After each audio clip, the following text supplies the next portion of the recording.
Buffy Saint-Marie. Narcissist? Part 8. Hello, I'm H.G. Tudor, continuing the examination of the cultural icon who has recently been exposed as a suggested pretendian, a pretend Indian. We now continue with the examination of further allegations of abuse.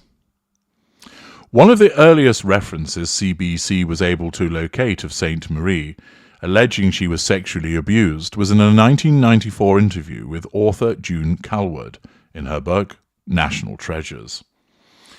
Later, in her 2018 biography, Sainte-Marie pointed her finger directly at her brother, Alan, saying his bullying expanded to physical and sexual abuse. Might this be the fair recollection of physical and sexual abuse that she experienced at the hands of her brother? Or is this a narcissist utilizing something that happened for the purposes of a pity play and smearing? Or is it a narcissist inventing something, concocting stories of sexual abuse by virtue of a pity play and in order to smear? Heidi Sainte-Marie said until a chance meeting on airplane, her father's relationship with Sainte-Marie was good. In letters, she invited Alan and the family to visit her in Hawaii and spoke fondly of him. That might suggest that he had not behaved towards her in the way that she suggests, that she remains on good terms with him, perhaps supporting the fact that no abuse actually took place. She said, in her view, it's noteworthy that Sainte-Marie didn't begin explicitly and publicly airing her allegations against Alan until after his May 2011 death, i.e., he was not in a position to answer back. It's not uncommon for survivors of sexual abuse to maintain cordial relations with their abusers, or to wait to tell their stories. It's not possible to know for sure which version of Sainte-Marie's childhood is accurate. Accordingly, this remains a murky area. On the one hand, she had maintained a good relationship with her brother. It had been cordial. She had not hitherto said anything about the sexual abuse, and only started to do so publicly in relation to him after his death. All of that does seem potentially suspect. There are a variety of possibilities. The abuse happened, and she's spoken about it. She maintained cordial relations in order not to bring too much attention to it, but over time felt that she ought to air it. And she only did so in circumstances where she was seeking to protect herself. Alternatively, this is the behavior of a narcissist that's utilizing something that actually did happen to her, that she was actually abused, but she brought this up and utilized it in order to pursue the prime aims. Alternatively, it never happened, and she dragged these allegations up as a narcissist in order to smear the name of her brother, in order to protect her own reputation as against being exposed, and to utilize these allegations of abuse by way of a pity play with those that she dealt with in order to assert control over them and draw fuel from them. Heidi Sainte-Marie said she believes Sainte-Marie was trying to silence Alan through her allegations, and she said it worked. In a letter from Alan to his father, shortly after receiving Sainte-Marie's letter, he said he had decided to back off. If I pursue getting the truth out, he wrote, she has great sums of money and could tie up a case for a long time.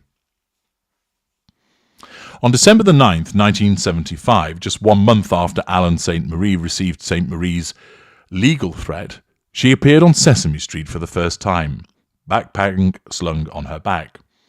She was greeted by a small group of adults and children. I'm just coming down from visiting my folks on a Cree reservation in Canada, Sainte-Marie told them. A reservation? Are you Indian? One of them asked.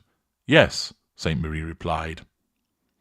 Kim Tallbear said growing up as an indigenous child in the United States, she recalls watching Sainte-Marie on Sesame Street with pride. I watched that in school, you know, said Tallbear. Every little kid watched this, right? This is huge. millions of people, not just in Canada, not just the United States, around the world. Tall Bear said she travels widely in indigenous circles across North America, and she believes revelations about Sainte-Marie's ancestry will hit hard. You're going to hear people say, "I've lost another hero," but she says because of Sainte-Marie's unsupported ancestry claims, she's a flawed hero. For more than a decade, Tall Bear has been studying and commenting on the Pretendian phenomenon. She hopes this revelation may be a turning point. This one should make it obvious that we have a real problem we have to address, and that organisations and institutions and governments need to get on board and figure out how to stop this problem, she said. And if it doesn't happen after this case, then I don't know where we go. Taylor said in hindsight Sainte-Marie could have had a successful career without her claims to indigenous ancestry. She's talented. She's wonderful. Did she have to do it in red face? Taylor asked. I would argue that she didn't have to. She chose to do that. In recent weeks, Sainte-Marie has backtracked from central claims she made through much of her career. In the September letter to CBC, Sainte-Marie's lawyer, Josephine de Whittle, said the artist had never claimed to know exactly where she is from. That same month, Sainte-Marie told Canadian musician Jan Arden on her podcast that others such as journalists had become confused about her story and engaged in speculation. People tend to fill in the blanks, I think, when they don't know. Sainte-Marie told her 2018 biographer that she has struggled with her identity for years and never really knew where she belonged. The conclusion that I finally came to is that I had been lucky to have two families, she said. In each of those families I may or may not be a blood relative. Her video statement on Thursday recently offered a similar message. I don't know where I'm from, who my birth parents are, which clearly is a lie, or how I ended up a misfit in a typical white Christian New England town, she said. Well, you arrived there because your parents were white and lived there. The 2018 biography contains an interlude, a reflection by Sainte-Marie on uncertainty. In it, she talks about her life as one full of apparent contradictions. Discrepancies are something I've lived with since I was very little. I learned early on that was what was absolutely true was not necessarily true for me. That someone strikes me as word salad. Think of the creative process of songwriting. On Tuesday, the song doesn't exist. You cannot prove that it exists. But on Wednesday, all of a sudden, something exists that didn't exist yesterday. A lot of the things that have happened to me are not true on Tuesday, but by Wednesday, the world is different. Thus ends the CBC investigation into Buffy Saint-Marie, which demonstrates, through the existence of a birth certificate, that she wasn't born where she said she was born, that she wasn't of indigenous ancestry, she was of white ancestry, and that she wasn't adopted. Therefore, it would be clear that she has spent the last 50 years or so pretending to be of indigenous ancestry when she clearly is not. She has utilised that to make millions, presumably. Is that a significant residual benefit? Is this somebody that just thought, actually, this is a unique selling point, and then once she started to run with it, just thought, well, I'm in so deep now, I'll have to keep it going? Or is this someone who cynically exploited that, didn't care about the truth, created her own truth, as is often said by narcissists, and then thereafter ensured that any attempt to expose her was ruthlessly dealt with by the utilization of threat directly and through her lawyers? The analysis continues.